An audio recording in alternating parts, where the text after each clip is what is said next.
अस्सलाम वालेकुम। आज के लेक्चर में हम रेस्पिरेशन के टॉपिक को कवर करेंगे। तो सेलुलर लेवल पे रेस्पिरेशन की हम जब बात करें तो सेलुलर लेवल पर जो रेस्पिरेशन हो रही होती है उसमें ऑक्सीजन और ग्लूकोज़ को यूज़ करते हुए वाटर एंड कार्बन डाइऑक्साइड जो है वो प्रोड्यूस होती है। तो इसको हम एक एग्जांपल के थ्रू अंडरस्टैंड करते हैं। अगर आप फ्यूल्स की एग्जांपल लें तो फ्यूल जो हैं इसमें आपके पास एग्जांपल है कोल की, ऑयल की, नेचुरल गैस की।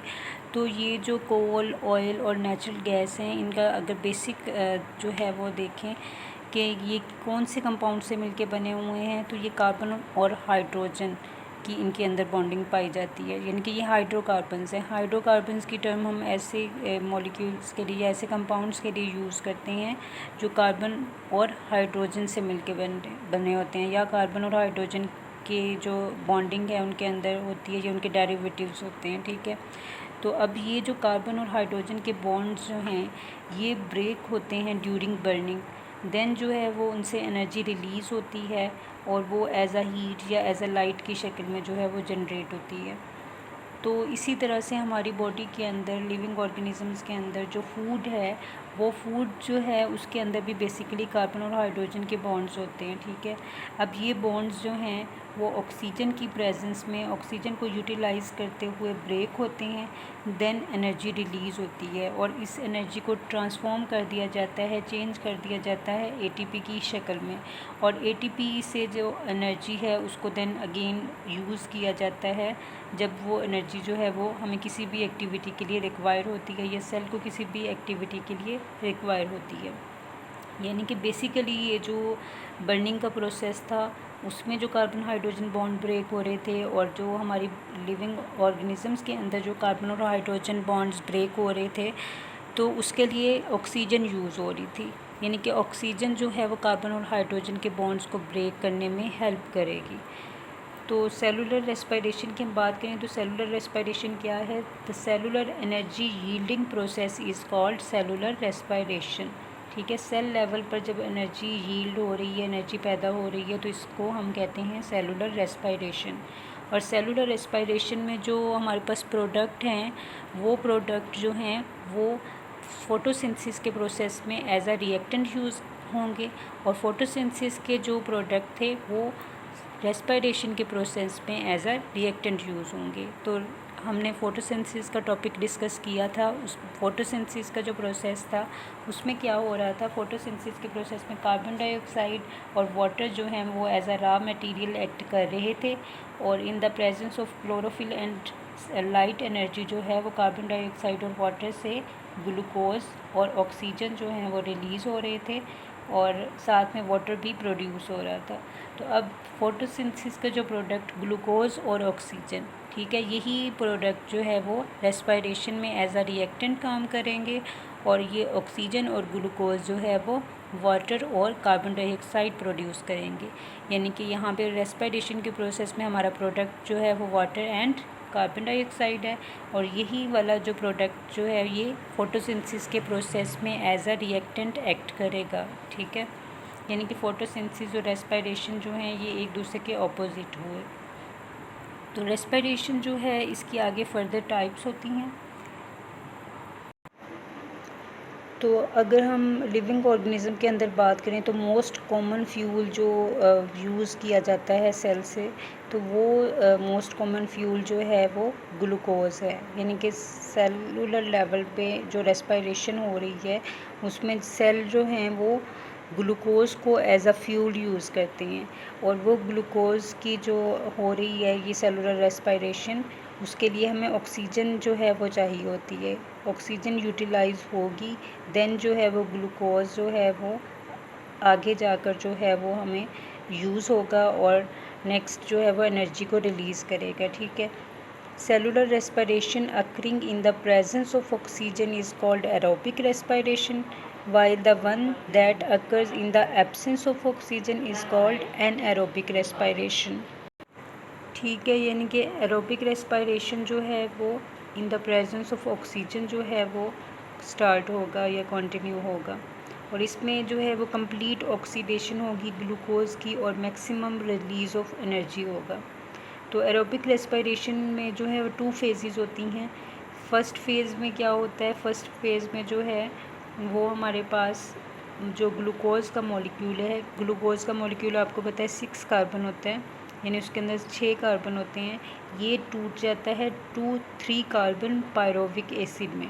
और सेकंड फेज़ में क्या होता है, सेकंड फेज़ में जो मॉलिक्यूल्स ऑफ पायरोविक एसिड होते हैं, इसकी कम्प्लीटली जो है वो ऑक्सीडेशन होती है। सारे जो कार्बन हाइड्रोजन बॉन्ड्स जो हैं वो ब्रेक कर दिए जाते हैं और उसके नतीजे में जो हमारे पास प्रोडक्ट आता है वो कार्बन डाइऑक्साइड एंड वाटर जो है वो, और साथ में जो है वो एनर्जी भी रिलीज़ होती है। इस ये जो दोनों फेजेस जो हैं इनको एज एन इक्वेशन जो है वो शो किया गया है यहाँ पे एरोबिक रेस्पिरेशन में, ग्लूकोज प्लस ऑक्सीजन और हमारे पास जो प्रोडक्ट हैं carbon dioxide, water and energy. ठीक है, ये एक ही इक्वेशन में शो किया गया है, लेकिन ये जो प्रोसेस हो रहा है एरोबिक रेस्पिरेशन के अंदर ये 2 फेजेस में हो रहा है।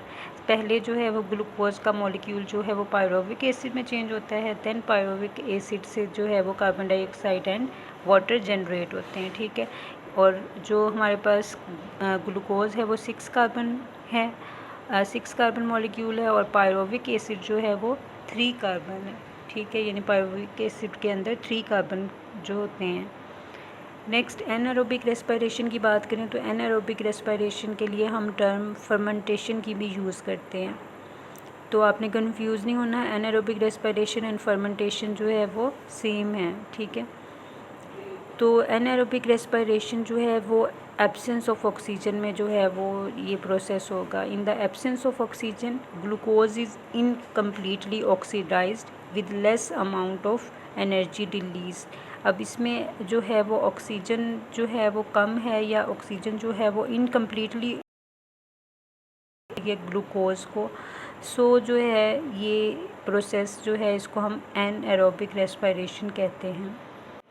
अब एनारोबिक रेस्पिरेशन जो है ये ऐसी रेस्पिरेशन है जो विदाउट ऑक्सीजन जो है वो रेस्पिरेशन हो रही है। ठीक है, एनारोबिक रेस्पिरेशन में जो फर्स्ट फेज़ है जैसे कि एरोबिक रेस्पिरेशन में थी उसी तरह से बिल्कुल सेम होगी। ठीक है, यानी कि एक ग्लूकोज का जो मॉलिक्यूल है वो टूट जाएगा 2 पायरोविक एसिड के मॉलिक्यूल्स में, लेकिन सेकंड फेज़ जो होगा वो चेंज आएगा। अब इसमें जो पायरोविक एसिड है वो कम्प्लीटली ऑक्सीडाइज नहीं होगा। क्यों नहीं होगा? क्योंकि अब जो है ऑक्सीजन मौजूद नहीं है उस पायरोविक एसिड को ब्रेक करने के लिए, उसको ऑक्सीडाइज करने के लिए। तो देन क्या होगा, ये जो पायरोविक एसिड है ये ट्रांसफॉर्म हो जाएगा इथाइल अल्कोहल में या लैक्टिक एसिड के अंदर। ठीक है, तो इस तरह से क्या होगा, इस तरह से जो है कार्बन हाइड्रोजन बॉन्ड जो हैं ये अनब्रोकन रहेंगे और ये जो है ठीक तरह से ये नहीं टूटेंगे। देन जो है एनारोबिक रेस्पिरेशन को फर्दर क्लासिफाई किया जाता है अल्कोहलिक फर्मेंटेशन में एंड लैक्टिक एसिड फर्मेंटेशन में। अब हमारे पास या अल्कोहल बन रहा था सेकंड प्रोसेस में या लैक्टिक एसिड, तो इसी की बेस पे जो है अल्कोहलिक और लैक्टिक एसिड फर्मेंटेशन में इसको डिवाइड कर दिया जाता है। अल्कोहलिक फर्मेंटेशन को देखें तो ये जो फर्मेंटेशन है ये बैक्टीरिया और यीस्ट्स में होती है, और इस जो एनारोबिक फर्मेंटेशन की ये जो टाइप है अल्कोहलिक फर्मेंटेशन, इसमें होता क्या है, इसमें पायरोविक एसिड जो है वो फर्दर ब्रोकन डाउन हो जाता है इनटू इथाइल अल्कोहल। ठीक है, प्लस कार्बन डाइऑक्साइड। और लैक्टिक एसिड फर्मेंटेशन जो है ये skeletal muscles of humans and other animals में होती है, और कब होती है, during extreme physical activities. This also happens in bacteria present in milk. In this type of anaerobic respiration, each pyruvic acid molecule is converted into lactic acid. अब अगर हम जो फर्मेंटेशन की इम्पोर्टेंस देखें तो हमारे पास जब लाइफ इवॉल्व हुई थी अर्थ पर, तो अर्ली लैंड या वाटर हैबिटेट्स जो थे वहाँ पे फ्री ऑक्सीजन जो है वो अवेलेबल नहीं थी, तो इस तरह की वहाँ पे एनारोबिक कंडीशन थी। तो अर्ली ऑर्गेनिज्म जो थे वो करते थे, और इसी तरीके से वो जो है वो अपनी लाइफ एक्टिविटीज़ जो है वो उसके लिए एनर्जी जो है वो जनरेट करते थे और अपनी लाइफ एक्टिविटीज़ जो है वो परफॉर्म करते थे। इवन अगर आज हम देखें तो आज के दौर में, आज के टाइम में जब फ्रीली ऑक्सीजन अवेलेबल है, तो इसके बावजूद भी कुछ ऑर्गेनिज़म जो हैं वो अभी भी जो है वो एनारोबिकली रेस्पायर करते हैं। इसमें हमारे पास बैक्टीरिया आ जाते हैं, फंजाई आ जाते हैं। तो इस तरह के ऑर्गेनिज़म जो एनारोबिकली रेस्पायर करते हैं इन the presence of free oxygen, तो उनके लिए हम टर्म यूज़ करते हैं एनएरोब्स की। ठीक है। Humans can also provide energy to their skeletal muscles cells through anaerobic respiration. It happens when skeletal muscles have to work hard during exercise, but oxygen supply cannot be increased demand. ठीक है, यानी कि humans के अंदर भी जो है वो एनारोबिक रेस्पिरेशन जो है वो होती है। और साइंटिस्ट जो हैं वो फंजाई की और बैक्टीरिया की जो फर्मेंटिंग एबिलिटीज़ हैं उनको यूज़ करते हैं अपने बेनिफिट्स के लिए, इंसान के बेनिफिट्स के लिए, मैनकाइंड के बेनिफिट्स के लिए। तो इसकी एग्जांपल हमारे पास है कि fermenting powers of bacteria are used for making cheese and yogurt, and fermentation in yeasts is used in brewing and baking industries. Similarly, the soy sauce is made through the fermentation by a fungus Aspergillus. ठीक है, ये MCQs भी पूछा जा सकता है कि soya sauce जो है वो कौन सी फंगस की फर्मेंटेशन से जो है वो प्रोड्यूस किया जाता है। तो आपने याद रखना है एस्परजिलस एक फंगस की टाइप है, इसकी फर्मेंटेशन से सोया सॉस जो है वो प्रोड्यूस होता है। और फर्मेंटेशन ऑफ यीस्ट को कहाँ पे यूज़ किया जाता है, ये भी MCQs आपसे पूछा जा सकता है। और बैक्टीरिया की फर्मेंटेशन से कौन सी प्रोडक्शन हो रही है, ये भी पूछा जा सकता है। और एनारोब्स की टर्म हम किसके लिए यूज़ करते हैं। तो ये आज का लेक्चर हमारा रेस्पिरेशन के अबाउट था। ये आपको जो है लॉन्ग क्वेश्चन भी आ सकता है और इसमें से शॉर्ट क्वेश्चन भी बन सकते हैं।